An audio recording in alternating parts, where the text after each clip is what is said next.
Peraí.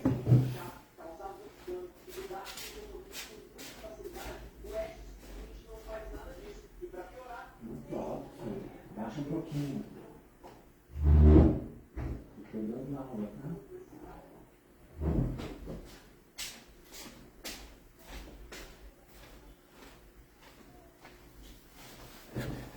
Opa, bom dia, Hare Krishna, você que já está chegando aqui na ISKCON. Estou conectando aqui também o Instagram, para dar início então à transmissão de hoje simultaneamente, por esses dois canais de comunicação, essas duas mídias. Hoje é dia 15 de novembro de 2024. Eu sou Mahaprabhu Kripadasa, um prazer estar aqui para fazer essa leitura do Srimad Bhagavatam, terceiro canto, capítulo 14, intitulado Gravidez de Diti ao anoitecer. Eu vou ler o verso número 18. Assunção, tudo bem? Bem-vinda. Marcos Hanuman, bem-vindo. O pessoal está se conectando, vou começar aqui o protocolo básico para a gente dar, então, início à leitura de hoje, tá? Om Namo Bhagavate Vasudevaya.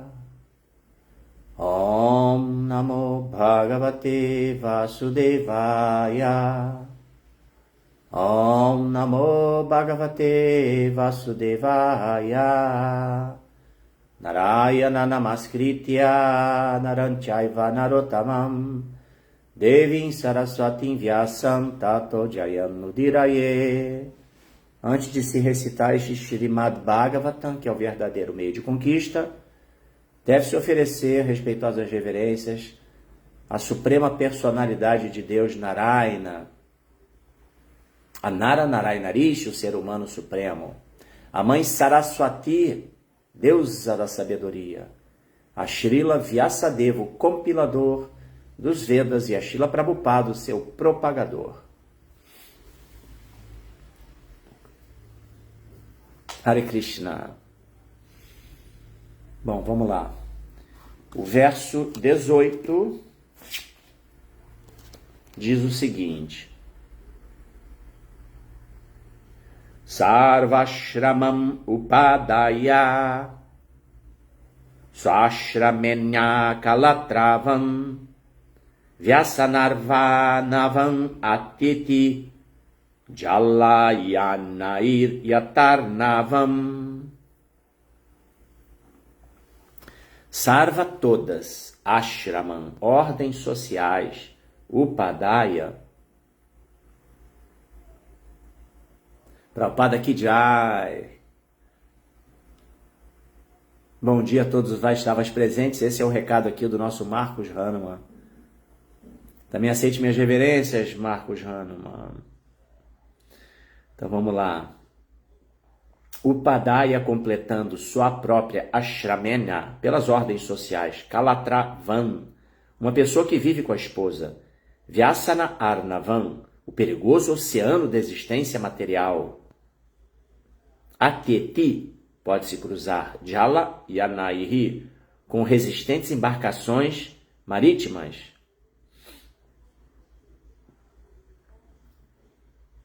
Yata, como Arnavam, o oceano. Vamos então à tradução, depois do significado dados por sua divina graça, Bhaktivedanta Swami Srila Prabhupada Ki Jai. Oi, Paola, seja bem-vinda. Hare Krishna, bom dia. Assim como se pode cruzar o oceano com resistentes embarcações marítimas, da mesma forma, pode-se atravessar a perigosa situação do oceano material, vivendo-se com a esposa. Significado.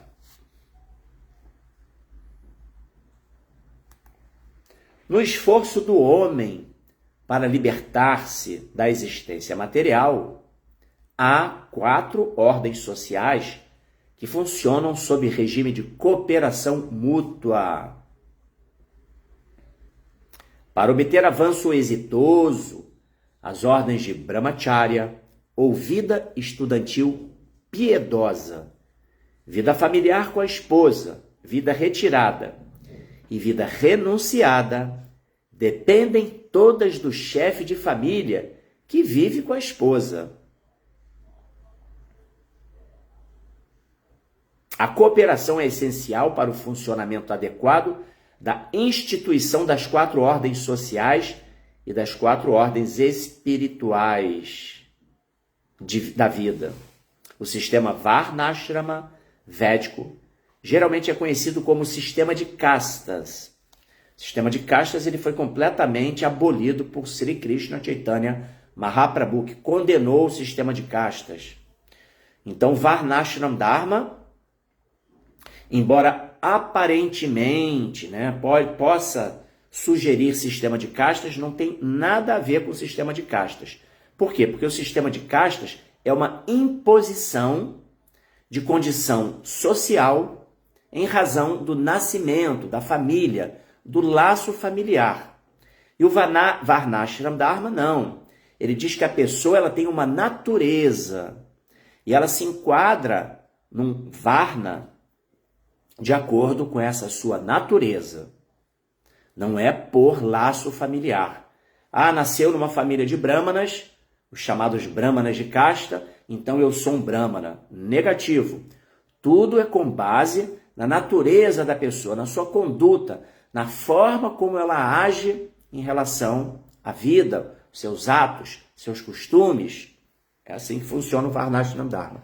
Então é completamente diferente da imposição do sistema de castas, que foi sim, então, rejeitado, condenado por Krishna Chaitanya Mahaprabhu, que é a própria Suprema Personalidade de Deus, que se manifestou 540 e poucos anos atrás, e veio outorgar, ele veio potencializar o cantar dos santos nomes de Deus, estabelecendo então o Yuga Dharma, o processo específico, adequado para a era de Kali Yuga que nós estamos vivendo agora. Então Chaitanya estava antenado com essa questão da inadequação do sistema de castas. O homem que vive com a esposa, vou repetir aqui, o sistema Varnashrama védico geralmente é conhecido como sistema de castas. Nada a ver conforme eu já mencionei. O homem que vive com a esposa tem a grande responsabilidade de manter os membros das outras ordens sociais. São as ordens espirituais, Os brahmacharis, vanaprastas e sannyasis. E o homem que vive com a esposa, ele está se referindo ao grihasta. Esse é a posição espiritual daquele que está no núcleo familiar, que tem sua esposa, entendeu? Mantém sua família. Então, repetindo, o homem que vive com a esposa tem a grande responsabilidade de manter os membros das outras ordens sociais, os brahmacharis, vanaprastas e sannyasis. Com exceção dos grihastas, ou seja, os chefes de família, todos devem ocupar-se no avanço espiritual da vida. E por isso o brahmachari, o vanaprasta e o sannyasi têm pouquíssimo tempo para ganhar a vida, para gerar os seus recursos, recursos financeiros para a sua manutenção. Um monte de gente aqui conectando. Nishinra Bhagavan, seja bem-vindo. Assim, infância livre com a natureza. E que bonito esse nome. Infância livre com a natureza. É tão importante isso, gente? Hoje em dia, as crianças todas com cara em tela. Meu Deus, isso é uma luta. Também a Silmara, Luísa, Nick Verma. Aqui o Haridashana sempre já levantando a bola. Obrigado, Haridashana, minhas reverências. Um bom dia. Vamos falar isso, a diferença de natureza e nascimento. Conforme eu mencionei, natureza é algo que já é intrínseco da pessoa. Ela tem uma tendência natural. Ela manifesta aquilo como já é uma bagagem que ela traz na mochilinha dela. No ciclo de nascimentos e mortes, todos nós temos os nossos... A vida, ela vai de acordo com a pauta que a gente estabelece na nossa vida, isso vai direcionando, isso vai criando o nosso caráter, os nossos costumes, não é assim? Então, essa questão da natureza da pessoa é algo que já é intrínseco a ela. Ela chega no seu novo nascimento, né, no seu renascimento, na sua reencarnação, e, consequentemente, ela já apresenta umas tendências. Essa é a natureza dela, as tendências que ela naturalmente manifesta. E nascimento, conforme eu falei, né, que eu estava fazendo a correlação de sistema de castas, né? A pessoa é um brahmana porque nasceu numa família de brahmanas, mas se ele não se comporta tal qual um brahmana, ele não pode ser considerado um brahmana. Por quê? Porque não tem a natureza brahmânica ou brahmínica. Então, continuando aqui. Com exceção dos grihastas, ou seja, os chefes de família, todos devem ocupar-se no avanço espiritual da vida. E por isso o brahmacharya, o vanaprastha e o sannyasi têm pouquíssimo tempo para ganhar a vida. Portanto, eles coletam esmolas junto aos grihastas e assim conseguem as necessidades básicas da vida e cultivam a compreensão espiritual. Mas e aí? Eles cultivam e não fazem nada? É assim mesmo? Como Prabhupada menciona lá no início do seu significado, existe uma cooperação. E nós vamos falar que cooperação é essa que um brahmachari pode dar, que um vanaprastha pode dar, que um sannyasi pode dar. Daqui a pouco a gente fala sobre isso, tá bom? Então, por ajudar as outras três seções da sociedade a cultivar valores espirituais, o chefe de família também faz avanço na vida espiritual. Em última análise, cada membro da sociedade faz avanço espiritual automático e facilmente atravessa o oceano da ignorância. Srila Prabhupada Ki Jai. Om Gyanatimmirandasya Gyananjana Shalakaya Chakshur Militam Jena Tasmai Shri Gurave Namaha. Namam Vishnu Padaya Krishna Prestaya Bhutale Srimate Bhaktivedanta Swami Nityanamine Shri Rupa Shri Sanatana Bhatta Raghunatha Shri Jiva Gopal Bhatta Dasa Raghunatha Sadhu Goswami Prabhu Ki Jai. Vancha Kalpatarubhyascha Kripa Sindhubhya Evacha Patitanam Pavanebhyo Vaishnavebhyo Namo Namaha. Jaya Sri Krishna Chaitanya Prabhu Nityananda Shri Advaita Gadadhara Shivasadi Gaur Bhakta Vrinda. Hare Krishna, Krishna Krishna, Hare Hare, Hare Rama, Rama Rama, Hare Hare. Bom, vamos lá.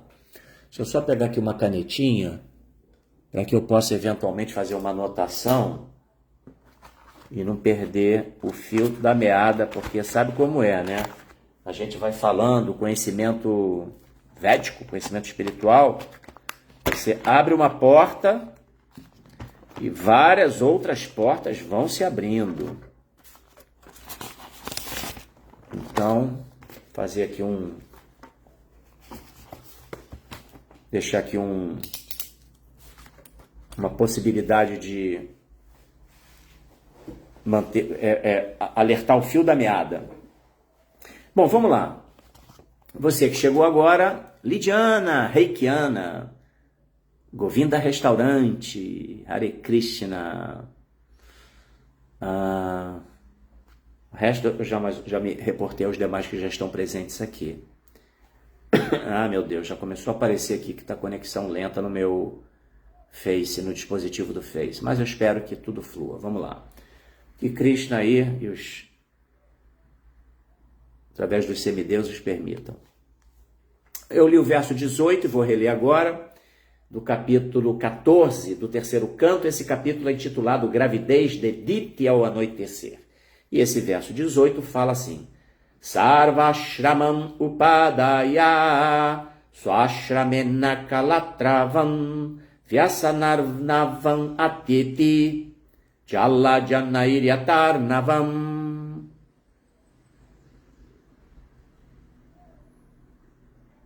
Boa pergunta, hein, Haridarshana? Sanatana Dharma, seja bem-vindo. Hare Krishna. Haridashna já trouxe outra questão e me confirmou aqui que a conexão tá boa. Obrigado, Senhor. Vamos em frente. Então, a tradução do verso. Assim como se pode cruzar o oceano com resistentes embarcações marítimas, da mesma forma, pode-se atravessar a perigosa situação do oceano material, vivendo-se com a esposa. Nossa, essa questão do Grihastha Ashram já foi um grande problema no âmbito da ISKCON. Né? Eu ainda, quando entrei na ISKCON, ainda tinha essa concepção equivocada, naturalmente, de que vida espiritual era ser brahmachari e brahmacharini. Imagine, né? E o Grihastha, ele era a pessoa quando assim, direcionava a sua vida para uma relação conjugal, o devoto, né? Aí era queda, que aí caiu da plataforma espiritual. E aqui o Srimad Bhagavatam está falando claramente sobre a possibilidade do avanço espiritual no ambiente familiar. Porque essa é a perfeição do Varnashram Dharma de Krishna. É perfeito. Aqui, Haridashna pergunta, por que será que Prabhupada insiste na importância do Varnashram Dharma? Porque é um sistema de Varna, de ocupação em atividades sociais, e ashram, posição espiritual, fundamental para que cada um se encaixe de acordo com a sua natureza e possa trabalhar cooperativamente em prol da sociedade em geral, como Prabhupada menciona no início do seu significado, cooperando um com os outros. Oi, Lila Dassa, seja bem-vindo. O Grihastha estava em Maia, né? Haridashna, o Grihastha está em Maia. Não há dúvida que a vivência monástica ela é de fundamental importância, tanto que dentro do sistema de Varnashram, o Brahmachari Ashram é o primeiro. Para que o jovem, a criança, na verdade, ela já fique submetida ao estudo acadêmico, paralelamente ao estudo espiritual, possa desenvolver-se, nutrir-se com base nos valores divinos da vida espiritual, para se tornar, eventualmente, futuramente, sim, um Grihastha equilibrado, sóbrio, com bases sólidas na vida espiritual para a constituição de uma família saudável e assim por diante. Né? Mas, de fato, havia um fanatismo, né?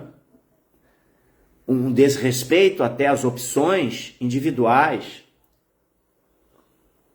Mas isso era por amor também, não era uma cobrança, é porque pensava-se assim, poxa, não, fulano é um brahmachari, vai casar, então não pode casar. Não era com má intenção, não era fruto da nossa ingenuidade ainda, imaturidade, na verdade. Era uma imaturidade, uma falta de compreensão. Exatamente isso, né? De cada pessoa, cada alma está num estágio. E é muito importante que se possa respeitar a plataforma, o status no qual ela se encontra. Até porque o que se pode lograr com a repressão, como Krishna fala no Bhagavad Gita, não é verdade? Tem um verso que fala sobre isso. A gente tem que entender a natureza de cada pessoa e conseguir fazer. E o Varnashram Dharma permite exatamente isso, que a pessoa se adeque a sua natureza e trabalhe cooperativamente no seu desenvolvimento, tanto social, né, na sua ocupação, na sua posição ocupacional, na sua contrapartida social, como também se encaixe num ashram, numa posição espiritual que permita, então, esse seu desenvolvimento. Esse é um primeiro ponto que surgiu aqui, até com base nessas suas observações, Haridarshana. Muito obrigado, tá? O Marcos Hahnemann já trouxe uma outra questão aqui muito interessante. Vamos falar sobre isso já já. Deixa eu só dar uma seguida aqui, mais ou menos, num direcionamento que me ocorreu. Primeiramente,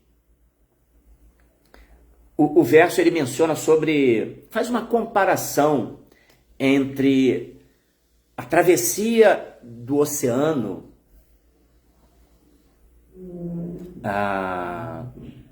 o oceano, né? O mar, as dificuldades de se fazer uma travessia. Mesmo hoje em dia, embora a tecnologia tenha avançado muito, mas a gente tem, por exemplo, o exemplo clássico, histórico do Titanic, né? Que era, assim, considerado uma embarcação invencível, que poderia transpor todos os oceanos. E sucumbiu, na verdade, gerando uma tragédia, assim, icônica. Ou seja, com a natureza não se pode brincar, não se pode, assim, subestimar. A natureza ela é muito poderosa. Mas, naturalmente, hoje em dia nós temos embarcações que são mais bem equipadas, estruturadas para travessias do oceano, enfim. Mas, de qualquer forma, sempre é um grande desafio. E outrora, obviamente, né, nos fatos, em tempos passados, esse tipo de aventura era muito mais perigosa. Então faz uma comparação de se atravessar o oceano, que necessita de uma embarcação segura, com a vida material, né? Essa analogia ela é muito utilizada nos Vedas. O oceano de existência material, e que a alma ela fica como um náufrago, desassistido, ali, né? Imagine uma pessoa que cai de um navio. Caiu de um navio, praticamente impossível a pessoa sobreviver, né? Cair dentro do oceano. Então, uma travessia do oceano é muito perigosa, assim como também a existência material é muito perigosa. Existe um perigo a cada passo. Isso também é afirmado por Sri Krishna, no Bhagavad Gita. Então, essa é uma comparação que se faz, né? De que para nós cruzarmos o oceano de existência material, é uma tarefa árdua, tal qual a travessia de um oceano e que necessita de uma embarcação segura. Nós também necessitamos, para a travessia do oceano da existência material, a gente precisa ingressar na embarcação segura que Srila Prabhupada nos deixou. Mas enfim, esse é um ponto assim básico, né? E claro, a gente tem que compreender a vida sob uma perspectiva filosófica. Naturalmente, primeira coisa, entender que a vida não é uma só. Eu não estou vivendo aqui essa vida e eu vou morrer e tudo vai acabar, ou então eu vou já estar destinado a ir para o inferno ou para o céu de acordo com as minhas condutas. Não, a vida é uma escola, a escola da vida. Os Vedas são muito claros em relação ao processo de reencarnação, né? Ao samsara, ciclo de nascimentos e mortes, entendeu? Então, com base em no Jnana védico, no conhecimento védico, a gente vai entender exatamente o que? A nossa natureza. Porque enquanto a gente está atrelado, a gente está identificado com a existência puramente material, sem entender a nossa natureza espiritual, sem entender a minha identidade real como uma Diva Atma, uma alma espiritual, uma centelha espiritual, um espírito, enfim, uma alma, fica muito difícil entender por que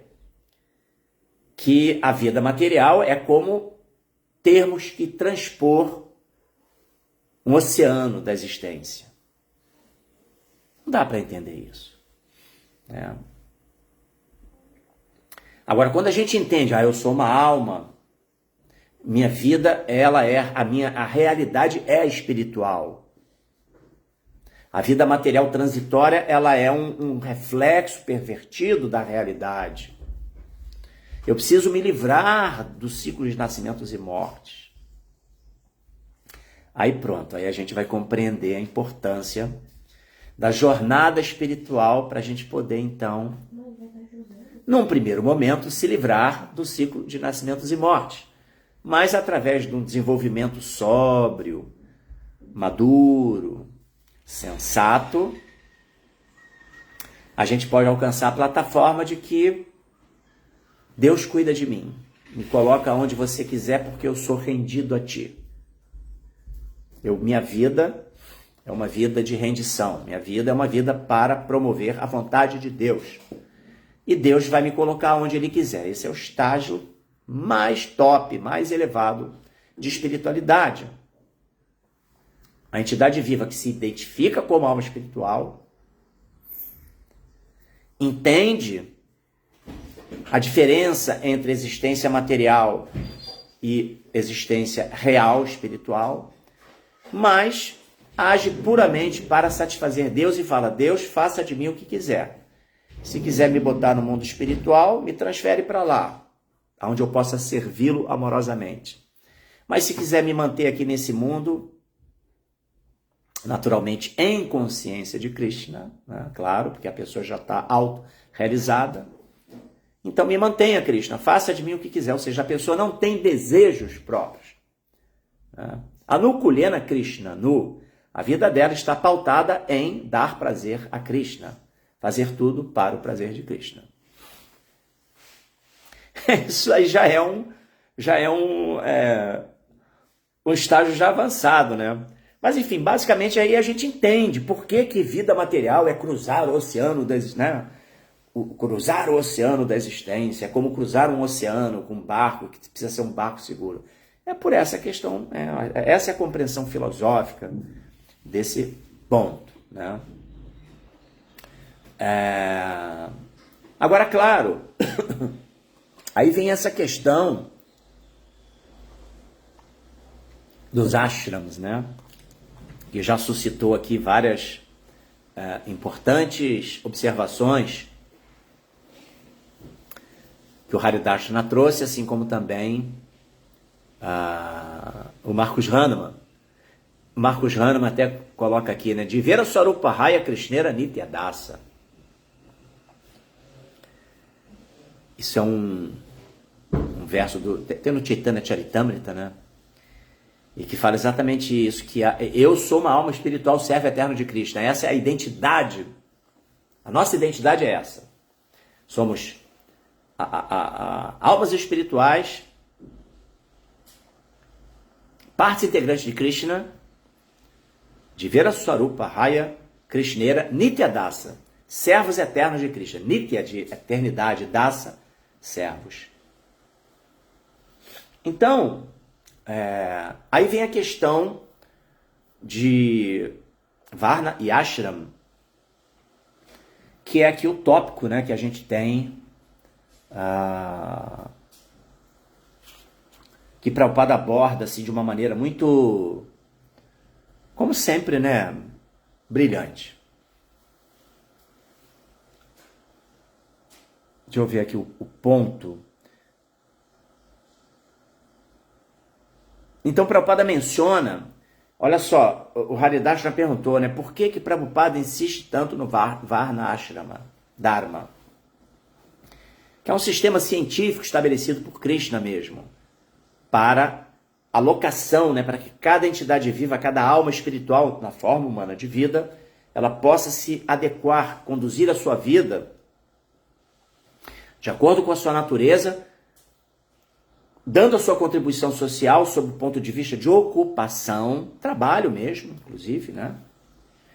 E também de mentalidade espiritual, status espiritual, para que ela se enquadre naquele ashram, naquela posição espiritual e vá se desenvolvendo, ela possa crescer. E esse crescimento ele se dá tanto no aspecto social quanto no aspecto espiritual, em razão de toda a cooperação que acontece. Então, Prabhupada fala que há 4 ordens sociais que funcionam sob regime de cooperação mútua. Tá? O pilar, como Prabhupada enfatizou,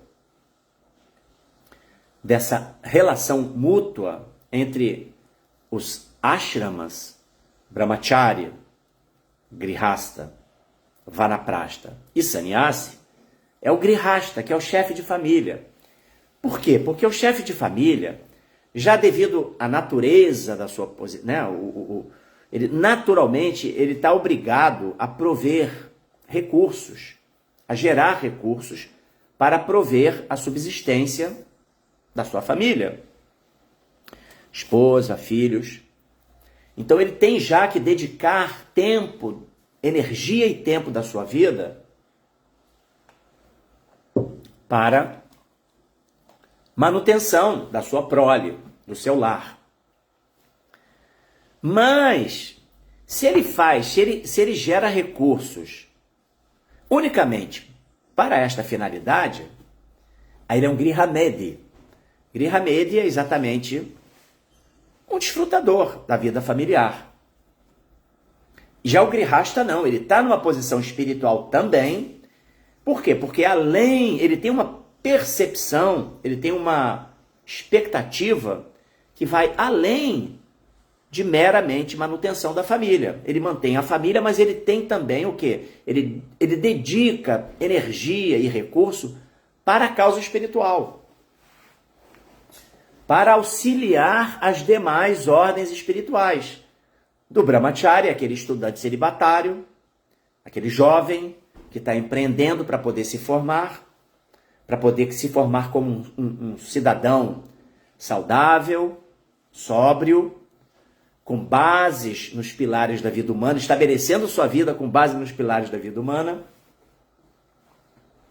para que seja um ser positivo, que coopere para o desenvolvimento da sociedade, para que possa dar também a sua contrapartida. Então o Grihasta é essa mola mestra que vai auxiliar os brahmacharis, destinando recursos, por exemplo, aqui no Rio de Janeiro nós temos lá o templo, assim como em várias partes do mundo. Então as famílias de Grihastas, o que elas fazem? Elas podem oferecer uma doação para auxiliar a manutenção do templo, onde teremos o quê? Os brahmacharis, e vão estar ali incumbidos do quê? De fazer as programações, do atendimento das deidades e, sobretudo, distribuir os livros de Srila Prabhupada. Que esse é o ponto nodal, central de um templo. Né? Obviamente, em razão de circunstâncias, hoje em dia nós não temos mais os ashramas, né? O ashram no sentido dos templos, as habitações dos templos, tá? Como quartéis generais que fomentam e executam a distribuição maciça dos livros de Srila Prabhupada. Mas isso é só uma circunstância, porque, na verdade, a instituição ISKCON, ela já cresceu muito, e ela está crescendo cada vez mais internamente, e certamente, daqui a pouco tempo, em virtude da estruturação, da correta estruturação da instituição, nós podemos exatamente cumprir com esse propósito da sociedade de grihastas que ajudam os templos, os ashrams, a fazerem com que os brahmacharis eles possam se dedicar full time, unicamente para o desenvolvimento espiritual, para as práticas devocionais e para que inclui a distribuição de livros de Srila Prabhupada. É um processo, a gente está agora o quê? Se adequando. Né? Hoje, por exemplo, no Rio de Janeiro, nós temos um templo próprio. Não temos que pagar aluguel. Antigamente, quando a gente ia para a rua distribuir livro, a gente tinha uma cota de livros para vender, para poder chegar com resultado para pagar o aluguel, para pagar as compras da alimentação do dia a dia, das compras para o final de semana que tem um festival de domingo. Hoje em dia não, hoje em dia está tudo mais equacionado. O templo ele tem muito menos despesas, essas despesas urgentes, porque é um templo próprio, já está tudo... Imagine, né, não ter que pagar aluguel. Né? Então, a distribuição de livros era a principal atividade, mas era uma correria, era uma grande pressão. E muitos devotos não conseguiram, por falta de natureza, de se adequar a esse modus vivendi, a essa pressão de ter que ir na rua distribuir livros. Muitas pessoas acabaram não conseguindo dar continuidade à sua vida espiritual. Mas também foi uma circunstância. A gente tem que entender, gente, que tudo que Deus faz é bom. Nada acontece por acaso. E a gente precisa sempre o quê? Aprender a tirar proveito de todas as situações, as que foram adversas, as que foram situações de benesses e tudo mais. Sempre crescer, sempre procurar tirar proveito disso. Então esse é o ponto. Mas agora voltando lá à questão, então o grihasta ele vai o quê? Como ele já tem uma dedicação obrigatória para manter a família, ele destina parte dos seus ganhos, parte da sua energia para as causas espirituais. E aí que está o que? O benefício que ele recebe, porque a vida dele não é uma vida que está pautada somente em manter a família e gratificação dos sentidos. Não. Ele tem uma motivação espiritual na sua vida. Então ele auxilia um brahmacharya a se desenvolver, ele também coopera com aquele que já viveu como grihasta e que está se retirando da vida familiar, isso sempre após os 50 anos, em regra, tá? Não é uma... Claro, a gente está no Ocidente, né? Esse sistema Varnashram, mesmo hoje no Oriente, ele está absolutamente em reestruturação, né, gente? Mas com base nas escrituras védicas, 50 anos seria ali uma idade em que um chefe de família já estaria pronto, supostamente pronto, para iniciar sua trajetória para o cultivo do desapego mais acentuado da vida familiar, inclusive da vida como um todo, para se preparar para a última fase da vida, na qual ele vai chegar o momento que ele vai ter que partir desse mundo. Então é tudo feito de modo que a gente possa, efetivamente, lidar com o momento de partir desse mundo com os pés no chão, com sensatez, com os olhos abertos para a realidade. Ok? Aqui, copiando a fala de Purusharthaya Swami. Essa expressão de Purusharthaya Swami, né? Olhos abertos para a realidade. Então, e aí sim, então, imagine, né? Tendo famílias de grihastas que promovem ajudas para brahmacharis, para os vanaprastas e também, obviamente, para os sannyasis. Sobretudo, os sannyasis precisam muito, porque os sannyasis já é uma ordem espiritual em que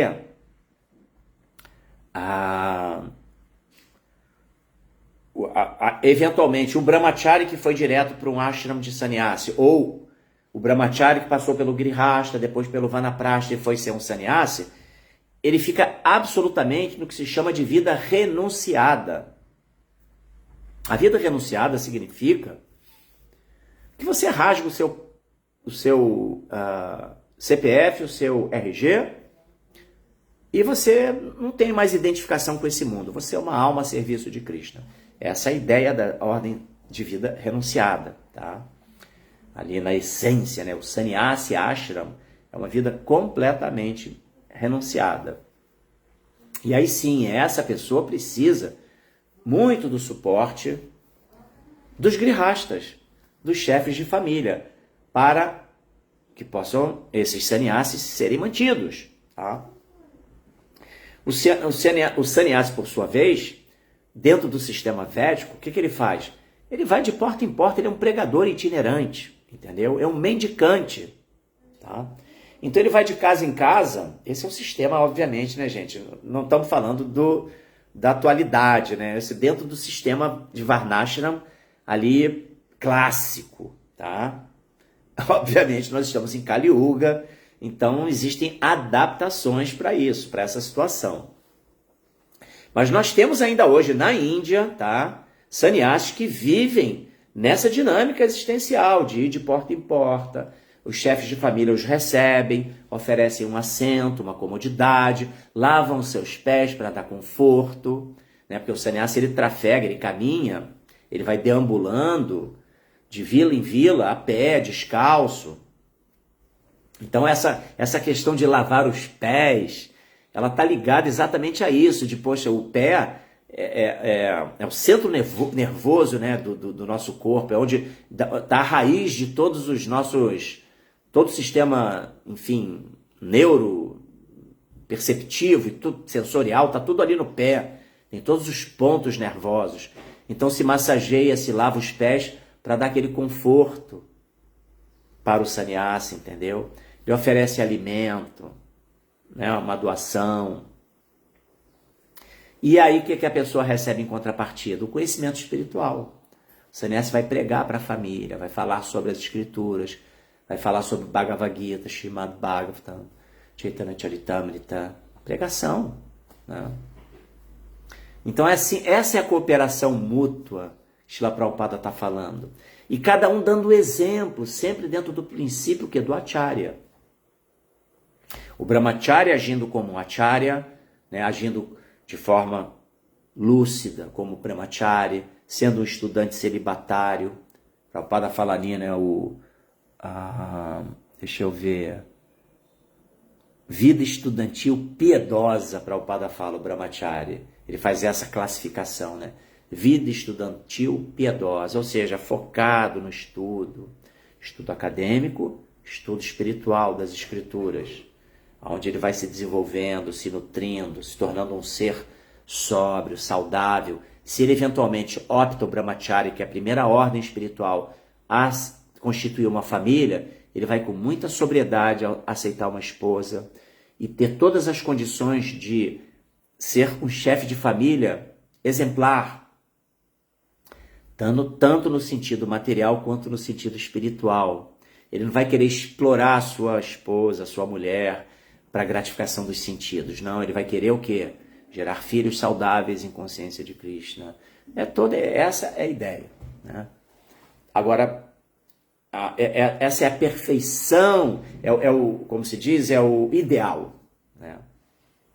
Agora, Prabhupada insiste no Varnashram Dharma, como aqui Haridarshana perguntou, né? Levantou essa bola, porque ele sabe da importância do restabelecimento desse sistema científico criado por Deus. Porque somente através do Varnashram Dharma a gente vai poder ter uma sociedade saudável. Entendeu?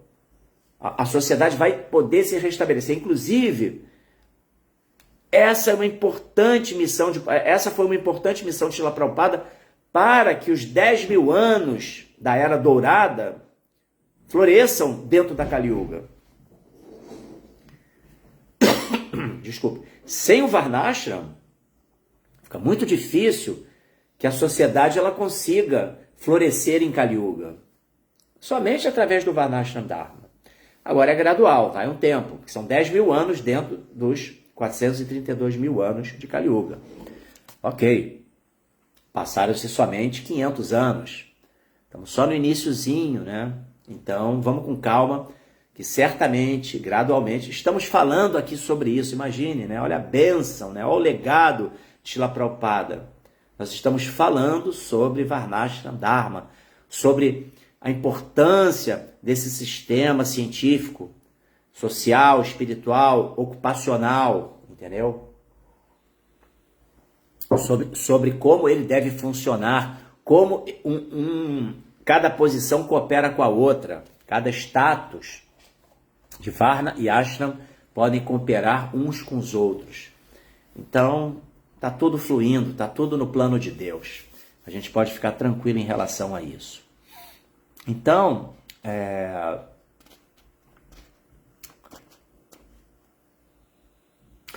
dentro do princípio de posição de ocupação, eu falei bastante aqui sobre ashram, brahmachari, grihasta, brahmachari estudante, celibatário, né?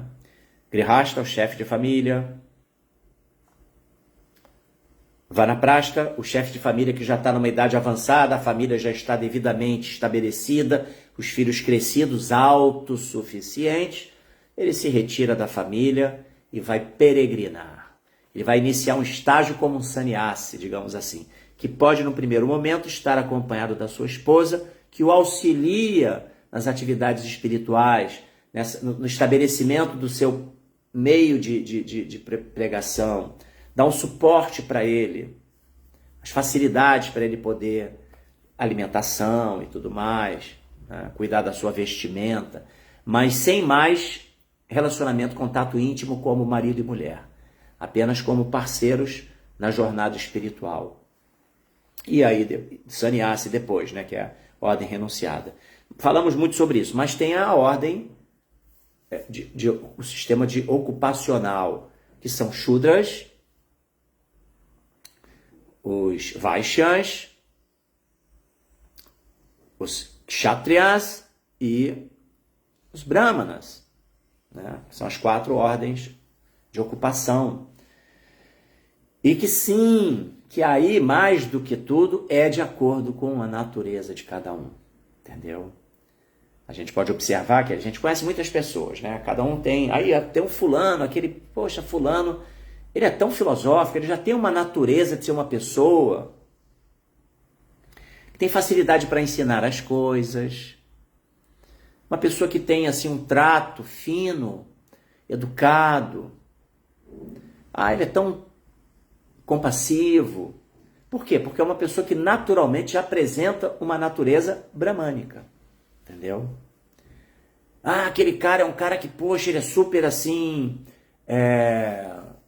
ordeiro, ele gosta de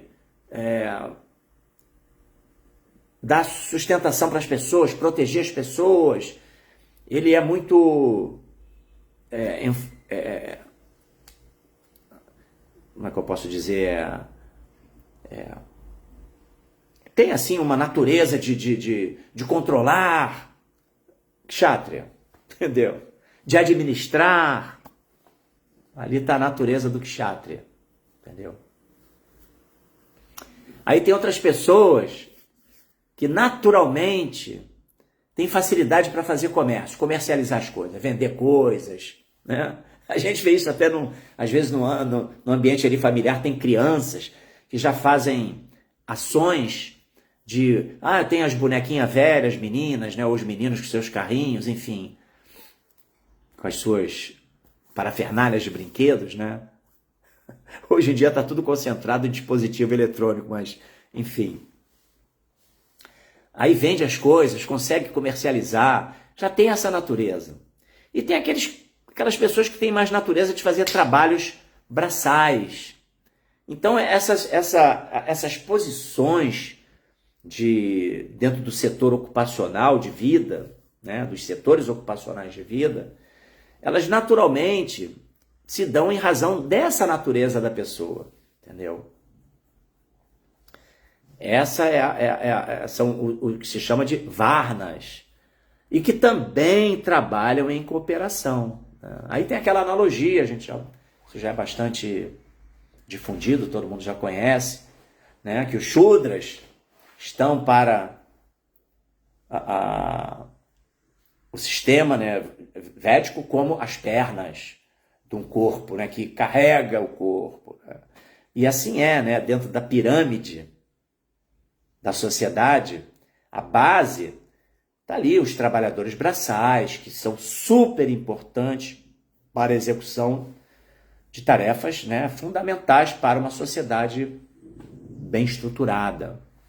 Tem os Vaixas, né, que tem aquela analogia do corpo, né, fazendo o sistema de Varnashram, fazendo analogia com o corpo, né? Então, os Shudras são as pernas, porque eles carregam o corpo. Os Vaixas são ali o estômago, que recebe o alimento e que processa esse alimento e o distribui para todo o corpo.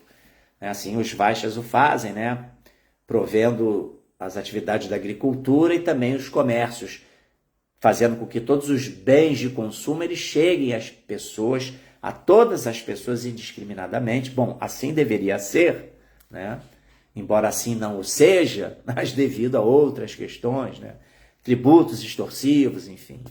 Então o Vaixya, o comerciante, ele trabalha, o produtor rural, ele planta, colhe, mas é super taxado, tributado, então isso gera uma grande dificuldade de que todos se beneficiem. Mas a ideia do sistema de Varnas é que isso funcione cooperativamente, que os Vaixyas possam promover a produção dos grãos, dos alimentos em geral, da agricultura, e fazer com que esses alimentos cheguem a todas as pessoas indiscriminadamente. Entendeu? Então, assim como o estômago, né, que recebe o alimento, distribui para todo o corpo e todo o corpo se beneficia. Os Kshatras são tais quais os braços e as mãos que controlam, que gerenciam, que, enfim, administram, que protegem, né? Classe governamental, a classe militar, enfim. E os Brahmanas, conforme eu mencionei, a cabeça da sociedade, que é o que tem a visão, que está capacitado para dar o direcionamento, né? O ser pensante que vai dirigir a sociedade, buscando então assim o estabelecimento dessa sociedade saudável, pautada em princípios e valores espirituais, né? Para o desenvolvimento, para que todos alcancem o verdadeiro objetivo da vida, que é exatamente progresso na vida espiritual. Então, por isso a importância de Varnashram, né, Haridarshana? Essa é a importância. Vamos lá ver o comentário aqui de todo mundo. Sridhara, Hare Krishna, seja muito bem-vindo aqui conosco. Quando é que você vem visitar aqui o Rio de Janeiro, nos brindar com a sua presença? Sridhara, que é um devoto, né, bastante proeminente, responsável lá um dos responsáveis pelo movimento no estado do Pará, em Belém, tem um restaurante Govinda. Enfim, seja muito bem-vindo, tá? Viveu como brahmachari por muito tempo, distribuiu muito livro, não é isso, Sridhara? Muitos livros distribuídos, vivendo naquela época da pressão. O Jagya, muito bom também, não é verdade? Às vezes eu escuto algumas pessoas falando como se aquela época fosse uma época opressora, mas nossa, tinha obviamente uma tensão, mas foi muito, muito importante para a formação de muitos devotos que estão aí hoje empreendendo, bons grihastas que estão aí conectados com a missão e ajudando exatamente o desenvolvimento do movimento Hare Krishna. Você esteve aqui no Rio no início desse ano, foi mesmo? Ah, legal. Início do ano eu viajei, talvez eu não tenha encontrado por isso. Deixa eu ver aqui, temos algum comentário aqui. Eu estou aqui no nosso Instagram, aqui no nosso Facebook. Então o Marcos Hahnemann, né, falou, e o que dizer dessa consciência mundana que pensa mudar o mundo com pseudo-ações ativistas? Pois é, né? A gente está vivendo assim um momento muito obscuro, em que existe assim um pano de fundo muito bonito em relação a essas ações, né, esse ativismo para supostamente salvar o mundo. Mas não adianta, né? Sem Varnashram Dharma, sem sistema védico, sem sistema científico estabelecido por Deus, ninguém vai salvar o mundo, né? E de fato, será que nós podemos realmente acreditar que essas pessoas que estão aí fazendo todo esse movimento ativista para salvar o mundo, eles realmente querem salvar o mundo, né? Tem essa questão, né?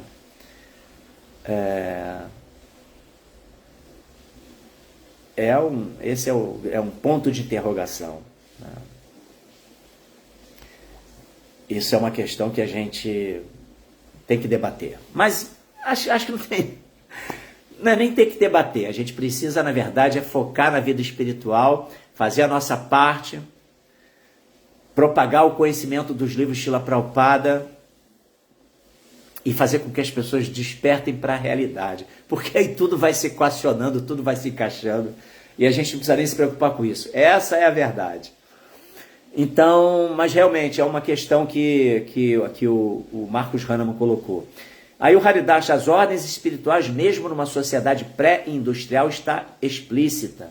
Entretanto, as ordens sociais parecem não serem muito bem acomodadas nesse tipo de sociedade. Porque, na verdade, em Kali Yuga está tudo de ponta cabeça, né?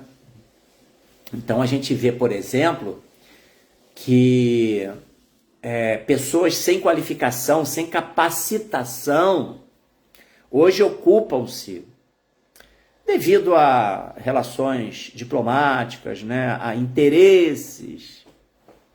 São nem relações diplomáticas, na verdade, né, são interesses materiais, né?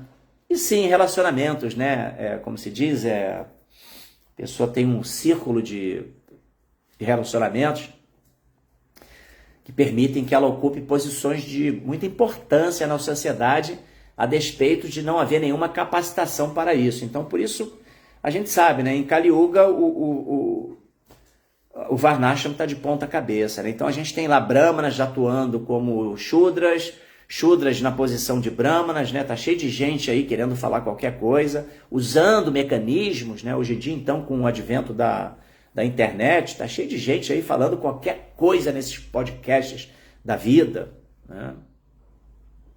Tem todo tipo de discurso e que é ouvido, né? Entendeu? Tá abalizado por outras pessoas. Enfim, Kali Yuga, né? Mas, de fato, a questão da acomodação, né,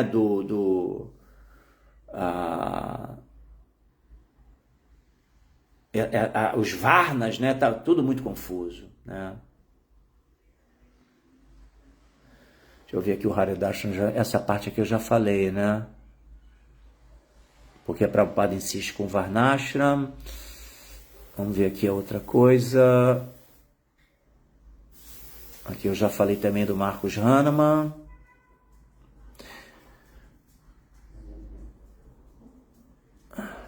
Aqui o Ginter falando aqui do Kartike Purnima. Tulsi Vivaha e Krishna Rasayatra, Hare Krishna. Estamos chegando já, né, no final do mês de Kartika, né? Está se encaminhando aí. Haridashna, o G20 está aqui no Rio de Janeiro traçando planos para salvar o mundo. Eu acredito muito nisso. E o Marcos Ramos, não podemos esquecer o fator Kali Yuga, exatamente. O Haridas, o Varna hoje em dia se baseia em nepotismo. Exatamente. É quem indica, né? A pessoa, ela tem uma costa quente e aí pronto, né? A sua vida material está resolvida. Mas isso é muito desafortunado, né, gente? Porque, na verdade, nós, como devotos, a gente tem que se incomodar com isso no sentido de ver como essas pessoas estão perdidas, né? Como que elas, inebriadas com a questão de benefício material, elas estão cavando um poço fundo de escuridão para suas vidas, né? Porque a vida continua, né? O boleto chega. Então as pessoas se beneficiam materialmente em detrimento de outras, né? E depois vão sofrer as consequências. Essa é a realidade do samsara, do ciclo de nascimentos e mortes. Então é muito desafortunado. Na verdade, é aquilo que a gente fala, né? O devoto, a única coisa que um devoto se lamenta é por ver as pessoas inebriadas na existência material e fazendo mau uso do seu livre-arbítrio, promovendo ações completamente inapropriadas e, consequentemente, presas, né, a esse equívoco, né, de querer se dar bem aqui sem entender que o boleto vai chegar uma hora, não tem jeito, né? Mas é isso, gente. Nada como o farol, a luz do farol de Śrīla Prabhupada para nos livrar desses equívocos, né? E fazer com que a gente possa gradualmente trilhar o caminho de desenvolvimento. Priscila Braga, seja bem-vinda. Alexandre, obrigado você por estar aqui conosco. Eu acho que tá bom, né?